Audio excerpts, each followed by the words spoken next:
Steve, Youssef, and Sharon. There we go. Good luck. So it's the three of us will be giving this presentation. So thank you everyone. Merci à tous. Ça me fait plaisir de faire une présentation sur un projet sur lequel j'ai travaillé beaucoup pendant mes derniers 2 ans au Conseil communautaire. So some of you know, I worked with the NDG Community Council for a number of years, almost 6. In the last 2 years, I was working on a project in West Haven, which is one of the priority sectors of NDG for those who don't know it, and an area that the council has been taking a leadership role along with, of course, Renata at the West Haven Community Center to lead and try to build a stronger community in this neighborhood that deserves it. So in 2018, it seems so long ago, the council received some very important funding from the DRSP, Direction Régionale de Santé Publique, to do a multi-year study of the community, to understand community needs, and to understand what residents want to make their neighborhood better. And the reason we applied for West Haven, and I think the reason that we got the funding was because West Haven is a part of Montreal that does not get a lot of attention from any level, whether it's government, whether it's from the community sector, whether it's private sector. It is a sort of forgotten corner of the world underneath the tracks, but a very important and vibrant part of our community. So over 2 years, we received funding to conduct a series of resident engagement activities and surveys and studies and tests to understand what were the needs of in West Haven, and specifically what were the needs of West Haven residents to make their community stronger and more active, more inviting, but would still allow them to thrive in the neighborhood that they lived in. And so over the course of those 2 years, with the support of many of our partners, and I can't stress enough the West Haven Community Center being among them, and as well as many others, we engaged on a whole series of public engagement activities. So we did surveys, and we did interviews, and we did outreach days, and we did site observations, and we did public engagement activities, both when we were physically present and when we were not. We set up some temporary interventions to see what it would be like if we changed the built environment, if we extended the sidewalks to slow down traffic, or if we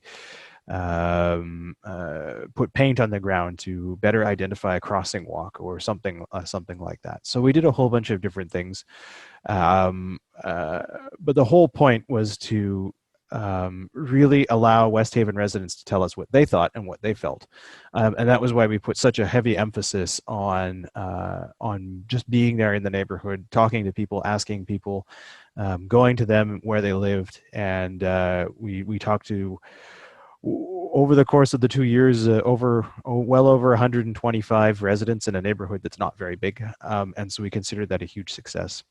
And it was my pleasure to work on that project, and I brought it nearly to its completion before I jumped ship to go to the world of GRTs. And I'm super thrilled that my colleagues at the council took on the final steps to pull together a fabulous report with a series of recommendations, and I believe they're going to present that now.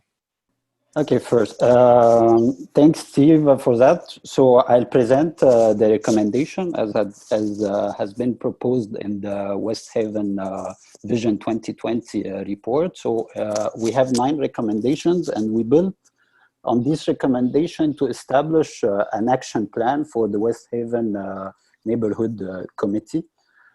And this is our plan of intervention. Actually, we discuss it with the partners, and then we try to work on. So the first recommendation, as you can see, is replacing the Elmhurst Co-op. So the objective here is to build a new co-op in the same place in Elmhurst Street with Harley, with respect to the needs of the sector of West Haven, for sure, in terms of number of units and community space.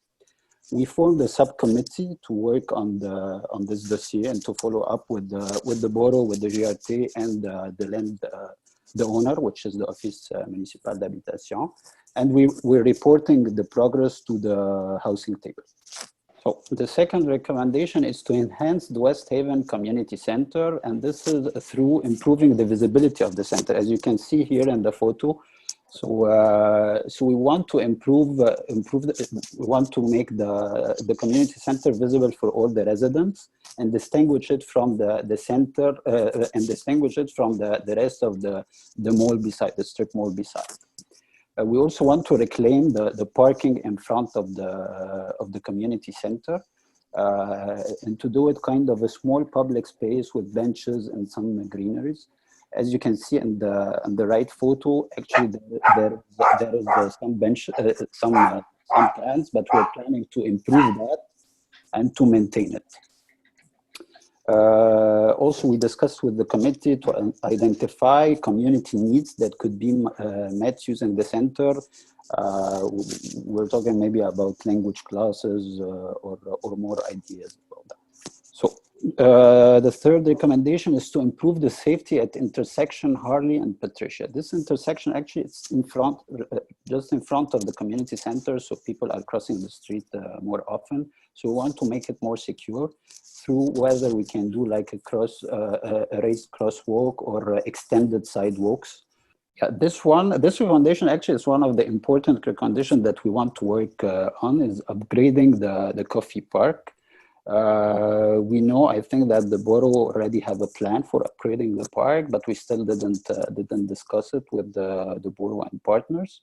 But mainly our recommendation for upgrading the park is to build a new chalet instead of the old one, with a storage space for the community center, and to build also a water play area for the kids in front of the chalet, and a vacant land east of the chalet to use it to do a basketball court. Yeah, the intersection of Elmhurst and the railway tracks. Well, so the objective here is to secure the mobility of pedestrians and cyclists. So we're asking to have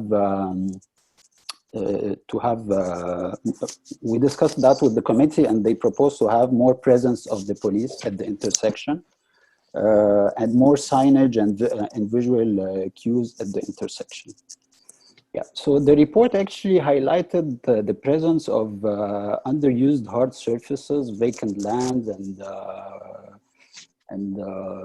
heat islands. In general, there are a lot of heat islands in the sector in the West Haven.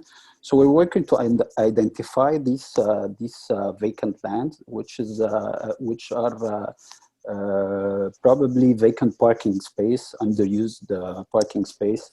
And then we can work together with different ideas how we can get use of these spaces. Maybe we can do it like playground for kids with some greeneries also to reduce the heat effect.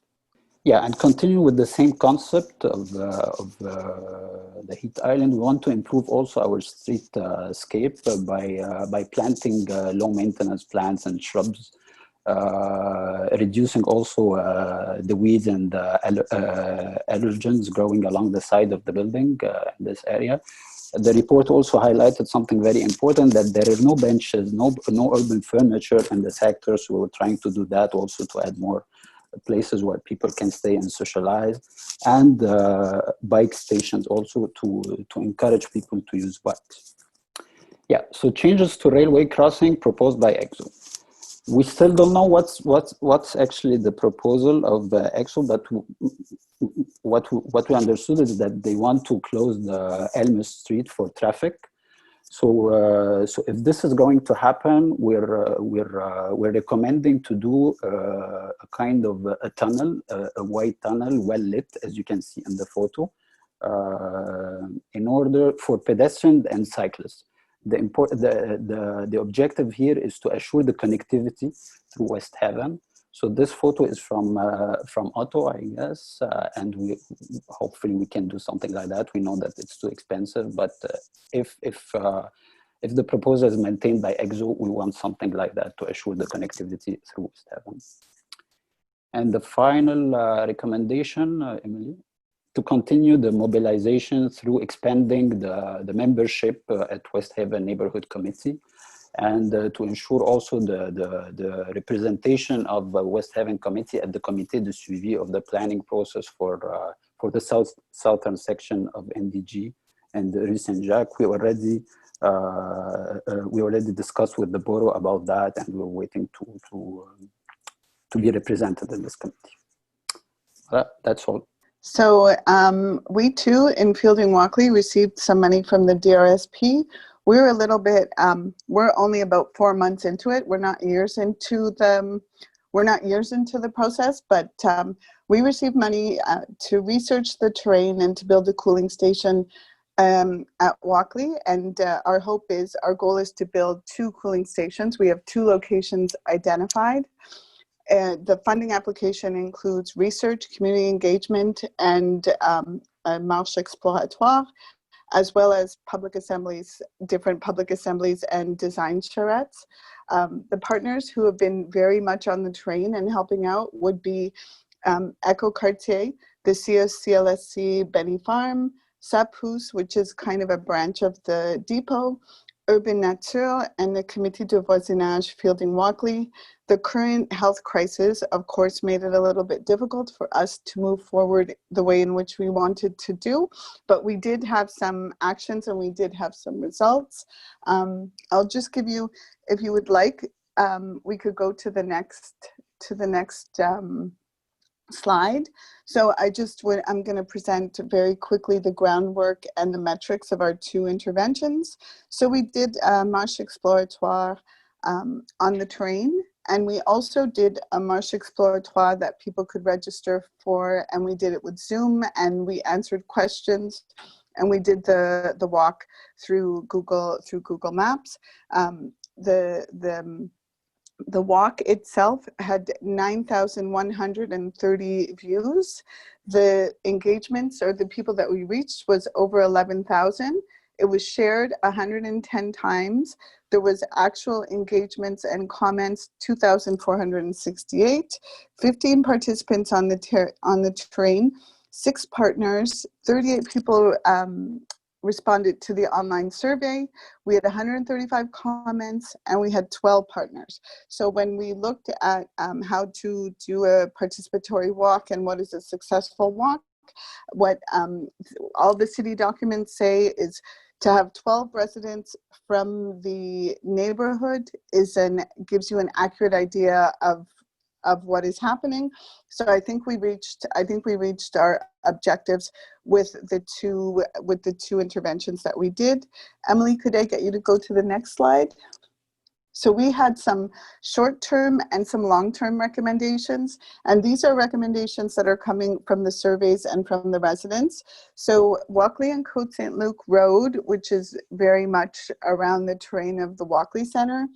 The temporary measures would be for the community center to include large planters, more benches, add greenery to reduce the parking of the Walkley Center, to allow residents, gardeners to have access to the planters outside of the Walkley Center, to provide infrastructure for bike users such as bike lane and parking for bicycles at the Walkley Center in the general area. We could move to the next slide. Walkley between Chester and Fielding. It's the recommendations that we had were to add user-friendly space for pedestrians and cyclists, such as benches and clear markings for a bicycle lane. Many of the apartment buildings, as you'll see in that little image, and there's more if you'd like to see more, many of the apartment buildings have restricted access to the green space. So they have fences around their green space. Our recommendation is that the City of Montreal partners with key stakeholders to campaign to make it mandatory that the residents have access to the green space in front of their homes. Another suggestion that we had is to clean up the street to ensure that the street stays clean in collaboration with the landlords and the residents. We are asking that the City of Montreal install signs that impose fines for garbage, and some of the residents requested an additional recycling day. We could go next slide. And then we have the intersection of Walkley and Fielding. The residents have been asking for this since I've worked at the council since 2013. They would like to have permanent traffic lights, a sheltered bus stop on the south side of Fielding with a green roof, and they would like that to be permanent. And as you see, we put a sheltered bus stop with even bicycle parking. Clearly marked bicycle parking, bicycle paths with green paint separating the path from the cars. So what we're talking about is Fielding west of Walkley, because Fielding east of Walkley, it's a little bit narrower and there's less space. Clearly marked paths, narrow the street and add planters and seating. Bicycle parking for the Bixie station, and repair the sidewalks. They're actually in terrible condition. After this meeting, we're going to make public all of the documents that we worked on and the live feeds and the images of the street, and the sidewalks are in terrible condition. If you're in a wheelchair, it's very difficult. If you have reduced mobility, it's very difficult for you to walk up Walkley. And then another suggestion that we had was to increase the visibility for drivers. So some of the drivers, there's parking right up to the curb and it's really difficult for them to make the left-hand turn. And then placatoires. And you'll see in this little image that we put there, there's a lot of space. There's enough space. I think we counted that there's 6 lanes. There's technically 6 lanes of traffic. There's a lot of space to add a bicycle path, to have parking, to have seating, and to have a covered bicycle path. And now we can move over to our next one, our last one, Walkley and Summerled. And the recommendations that we had are to improve the comfort of Summerled and Walkley for the residents and for the shoppers. There were a lot of people who participated in this, in our interventions, recommended a mural on the metro wall. More bicycle parking, more seating, more planners, and to reinstall the placatoires. So the little image that you see there with the water, that we're hoping to have that installed next year on private property that the landlords have agreed to let residents share. And we're hoping to clean up some of the private the garbage and the recycling, to kind of start a domino effect to get other landlords to be interested in cleaning up that area. There are a few things that have come out since because we've been working quite intensely, a group of us, since about June.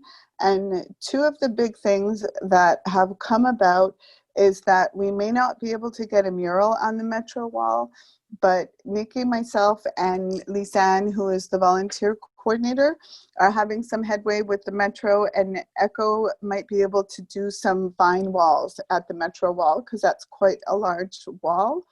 And then another thing that may happen is, while we're still fighting to get the housing at Chester and Walkley, we've asked the OMHM if we could do a mural on the actual boarded up windows. So we would paint the scene of windows and planters on the boarded up windows. Those 2 interventions are not in these recommendations because we want to be sure that that's going to happen, but it looks like that's where we're heading.